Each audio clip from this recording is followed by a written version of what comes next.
वैसे तो देश भर में पीएफआई पर प्रतिबंध लगा दिया गया है, लेकिन अभी भी पीएफआई अपने मंसूबों से पीछे नहीं हटा। पीएफआई के जिस विजन डॉक्यूमेंट 2047 में यह दावा किया गया था कि वो 2047 तक भारत को इस्लामिक राष्ट्र बना देंगे, पाबंदी और बैन के बावजूद वो अभी तक अपने इस एजेंडे पर काम कर रहे हैं। वो अभी भी भारत को इस्लामिक राष्ट्र बनाने के रास्ते पर चल रहे हैं और ये दावा आयुध नहीं कर रहा, ये दावा किया है देश के सबसे बड़े मीडिया नेटवर्क दैनिक भास्कर ने। दैनिक भास्कर ने ग्राउंड से एक ऐसी रिपोर्ट की है जिस रिपोर्ट को देखने के बाद किसी के भी रोंगटे खड़े हो जाएंगे। ये रिपोर्ट ये बताता है कि किस तरह पीएफआई जनजातीय क्षेत्रों में जाकर आदिवासियों को अपने साथ मिलाकर भारत को इस्लामिक राष्ट्र बनाने का षड्यंत्र रच रहा है। नमस्कार, मैं सौरभ कुमार, आप देख रहे हैं आयुध और हमारे आज के इस रिपोर्ट में हम दैनिक भास्कर के ग्राउंड रिपोर्ट की चर्चा करेंगे। हम आपको बताएंगे कि दैनिक भास्कर कौन से ऐसे फैक्ट लेकर के आया है जो किसी को भी चौंका देगा।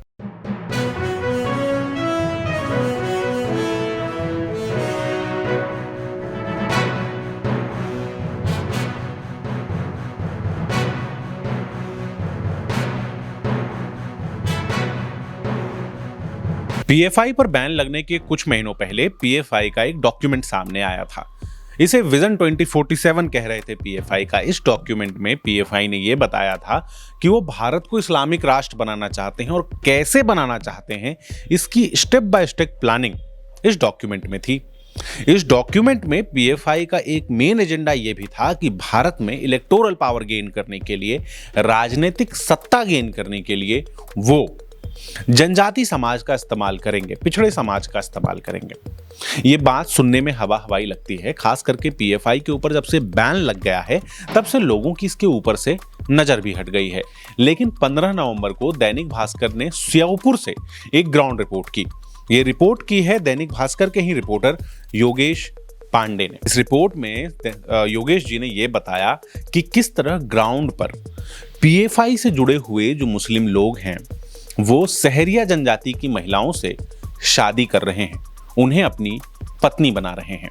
इस तरह का कोई एक मामला नहीं है। अपने इस रिपोर्ट में योगेश जी ने 3 मामले बताए हैं। पहला मामला पप्पू पठान नाम के एक व्यक्ति की बीवी है फूला। यह मामला है दांतरंधा पंचायत का, श्योपुर से लगा हुआ है। यहाँ पे जो फूला हैं वो पहले चुनाव लड़ी थी सरपंच का, लेकिन वो चुनाव हार गई थी। इसके बाद पप्पू पठान के उनके घर में आना जाना बढ़ा और पप्पू पठान ने फूला से शादी कर ली। अभी फूला अलग रहती हैं, लेकिन पप्पू पठान बीच में आते जाते रहते हैं। इन सब के बीच में फूला तो चुनाव हार गई, लेकिन फूला का भाई अभी सरपंच बन गया है और सरपंच है वो, लेकिन काम काज सारे पप्पू पठान देखता है और पप्पू पठान फूला के नाम से जमीनें खरीद रहा है, क्योंकि जनजातियों की जमीन जनजातियों के अलावा कोई और नहीं खरीद सकता, जनजाति ही खरीद सकते हैं। तो फूला जमीनें खरीद रही है। एक और दूसरा मामला है। ये मामला यहाँ पे पूर्व सरपंच हैं गुड्डी बाई, वो अब शहाबुद्दीन की दूसरी पत्नी है। गुड्डी बाई कनापुर गांव की रहने वाली हैं। इस रिपोर्ट में भी बात वही है कि गुड्डी बाई अभी तक डॉक्यूमेंट्स में आदिवासी ही हैं, जनजाति ही हैं, लेकिन वो 5 वक्त नमाज पढ़ती हैं, बुरके में रह रही हैं। शहाबुद्दीन से उनके शादी के बाद शहाबुद्दीन का उनके समाज में आना जाना बढ़ गया है, उठना बैठना बढ़ गया है। वो भी इनके नाम से, गुड्डी बाई के नाम से दुकानें खरीद रहा है, जमीन खरीद रहा है। तीसरी कहानी है गुड्डी आदिवासी की। ये सलीम की दूसरी बीवी बनकर रह रही हैं। ये मामला श्योपुर शिवपुरी के रास्ते से 15 किलोमीटर दूर एक गांव है काली तलाई, वहां का है। यहाँ पे एक फार्म हाउस बना हुआ है। फार्म हाउस का मालिक सलीम है। इसमें एक कमरा बना हुआ है। इसी कमरे में गुड्डी बाई सहरिया रहती हैं। गुड्डी बाई सहरिया सलीम की दूसरी बीवी हैं। मामला कहानी यहाँ पे भी वही है। अब क्या है, सहरिया आदिवासी में अभी भी शादी को लेकर परंपराएं दूसरी तरह की हैं। अगर कोई महिला को चूड़ा भर पहना दे, माथे में सिंदूर भर दे, तो उसे अपना पति मानने लगते हैं। उसकी पहले शादी थी नहीं थी, इससे उनको बहुत ज्यादा फर्क नहीं पड़ता। इसी का इस्तेमाल ये लोग कर रहे हैं। महिला से एक बार शादी कर लेने के बाद वो उस महिला का डॉक्यूमेंट्स पे नाम नहीं बदलते, लेकिन कल्चरली उसको बिल्कुल चेंज कर देते हैं। वो नमाज पढ़ने लगती है मस्जिदों में, इस्लामिक रीति रिवाजों का पालन करने लगती हैं। अब यहाँ पे खतरे की घंटी बज रही है, क्योंकि मध्य प्रदेश में पेशा एक्ट लागू हो गया है। पेशा एक्ट लागू होने के बाद जनजातीय क्षेत्रों में ग्राम पंचायत के पास बहुत सारे अधिकार आ गए हैं। ऐसे में जो राजस्थान से लगा हुआ क्षेत्र है, जहाँ पे शहरी आदिवासी की जनसंख्या ज्यादा है, वहां पे ये गतिविधियां खतरे की घंटी की तरफ इशारा कर रही हैं। झारखंड में भी देखा था, पिछले साल रिपोर्ट्स आई थी कि किस तरह पीएफआई के लोगों ने जनजातियों से शादी करके, जनजाति महिलाओं से शादी करके उन्होंने एक पूरा का पूरा कॉरिडोर विकसित कर लिया था, बहुत सारी जमीनें खरीद ली थी। अब ये मामले ध्यान में नहीं आते क्योंकि यहाँ पे आपराधिक प्रवृत्ति का कुछ दिखता नहीं है।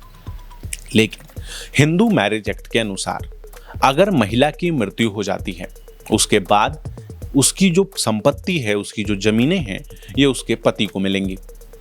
ऐसे में जब पीएफआई से जुड़े लोग इस तरह गतिविधियां कर रहे हैं तो संदेह की घंटी उठना, खतरे की घंटी उठना आम बात है।